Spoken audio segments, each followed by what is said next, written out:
Our next speaker is Colonel Arthur J. Athens, United States Marine Corps retired. Colonel Athens is the director of the United States Naval Academy Vice Admiral James B. Stockdale Center for Ethical Leadership. Colonel Athens has served as the Naval Academy's first distinguished military professor of leadership, Commandant of the U.S. Merchant Marine Academy, the executive director of the OCF, a worldwide nonprofit organization helping in military personnel integrate their faith and profession.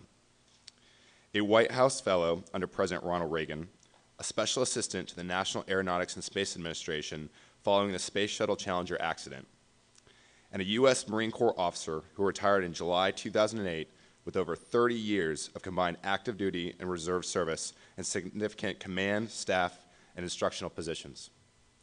In addition to his professional responsibilities, Colonel Athens has been a volunteer lacrosse coach at the high school and collegiate levels. In 2005, the Washington Post recognized him as their High School Lacrosse Coach of the Year.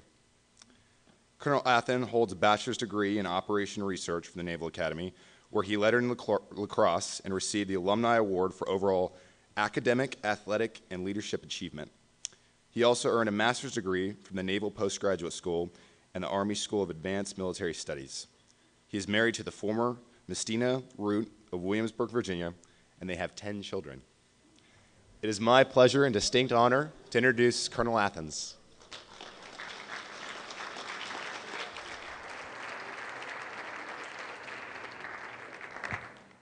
Well, good morning. It is true, I do have 10 children. And I should have my wife with me, who's the mother of all those 10 children.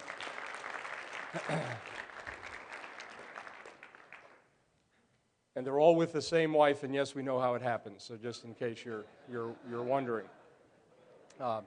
It's an honor and a privilege to have this opportunity to be the final speaker at this outstanding conference. I'm encouraged by looking out into the crowd and looking at young men and women who are committed to developing their leadership ability and who are committed to making a difference. As I was driving in this morning, I live about an hour south of Annapolis, and I was thinking about John Gardner. John Gardner was the Secretary of Health, Education, and Welfare when that was the name of the department under President Lyndon Johnson. John Gardner is the one who actually started the White House Fellowship Program to allow young leaders to get exposure to high-level leadership and encourage them to be servants of the nation. And John Gardner used to say that in a sparsely populated set of colonies, we had leaders like Washington and Jefferson and Adams and Madison and Monroe and Hamilton and Franklin, and the list went on. And John Gardner used to say, with our current population, we should have 10 to 20 times the number of outstanding and extraordinary leaders like them. But he wasn't sure that it was happening, and that was one of the reasons he instituted, through President Johnson, the White House Fellowship Program. But I look out here, this is the potential. You have the potential to be the future Washington, Adams, Madison, Monroe, and the list goes on. But the question really is, what are you going to do with what you've heard while you've been here?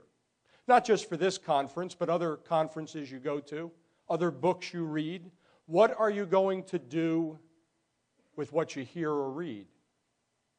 If you have a list of 20 different things that you've taken notes on over the last couple of days and you want to change 20 things in your life, I will tell you it won't work. I think you need to walk away from this conference with one or maybe two things you really want to change about yourself that will allow you to be the kind of extraordinary leader you could become. You've heard a lot over the last 3 days. You've heard that organizational crises are fairly routine. You will experience them.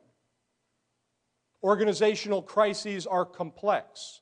Organizational crises have moral and ethical implications. Organizational crises may be the defining moment as a leader or for your organization. And as many of the speakers have said, you need to be as prepared as possible for those crises to come. All good words. But what are you going to do with what you've heard? And this morning, I'd like to actually take one other perspective on leadership and crises, one that I don't think we've touched on yet. And to do that, I've put together a montage, if you would put that slide up, Kyle, of a couple of folks. You probably recognize the man in the middle, his name, Abraham Lincoln. If you go to the top left, who's that?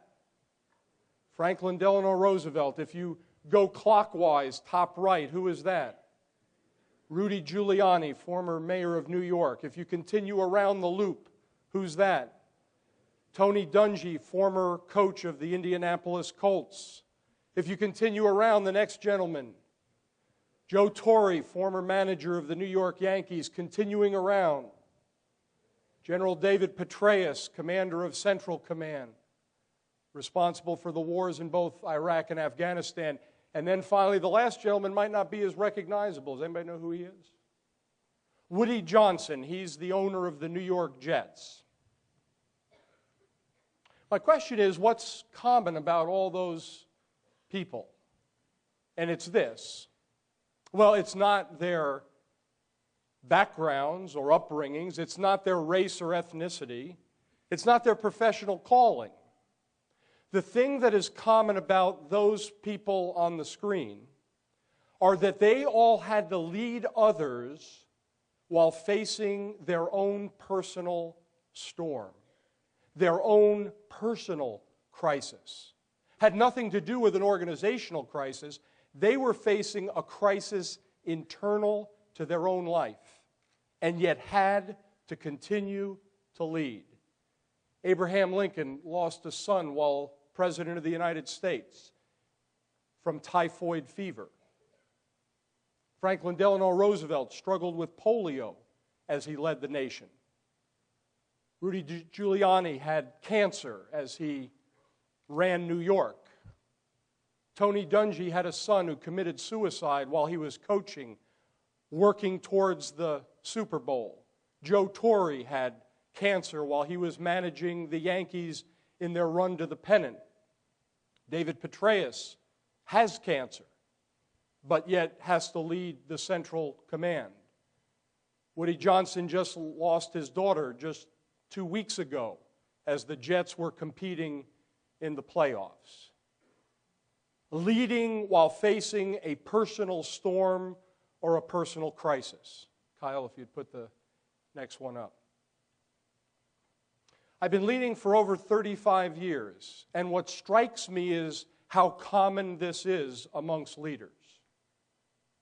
Having something happening to yourself while you're having to still lead others, whether or not you have an organizational crisis going on. You might have both things, both an external crisis and then something that's happening to you. It could be a death in the family.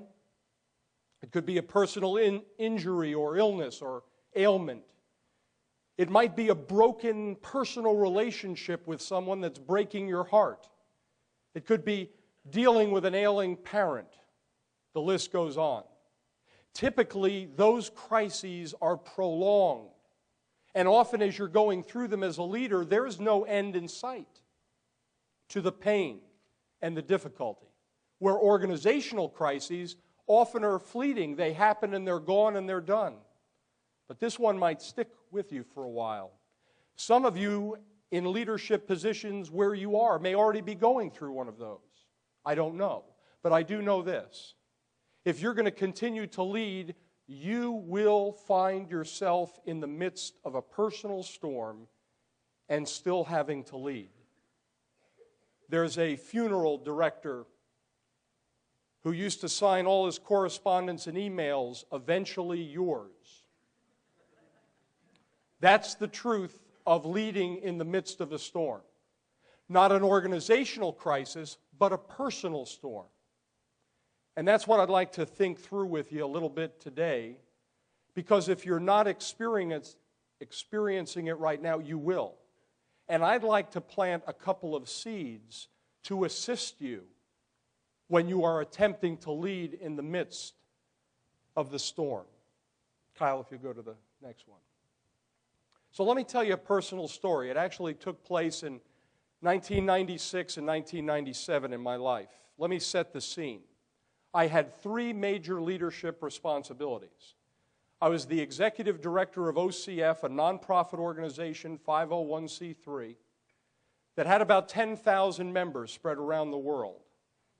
The purpose of the organization was to help military personnel figure out ways to integrate their faith in their profession. I'd been the executive director for about a year. We were undergoing major strategic changes in the organization. A new vision, a new mission statement, a new set of pillars that would guide what we did. We had a new communication strategy, and we were developing ways for the board and the staff to work better together. I had an executive staff. I had two large conference centers, one in Pennsylvania and one in Colorado. My second major leadership responsibility was I was a Marine Corps Reserve Squadron commander. I commanded a squadron of 1,200 Marines while I was doing this other job. That unit was in 4 states: Pennsylvania, Virginia, Colorado, and Texas. We had Marines deployed to Central and South America in the drug war. I had Marines deployed in the Middle East for contingency operations, and I had Marines that were supporting NATO operations. I had been the squadron commander for about 6 months. And I also had a wife and 8 children. Our youngest were a set of twins, and they were 2. So I had those 3 major leadership responsibilities when the storm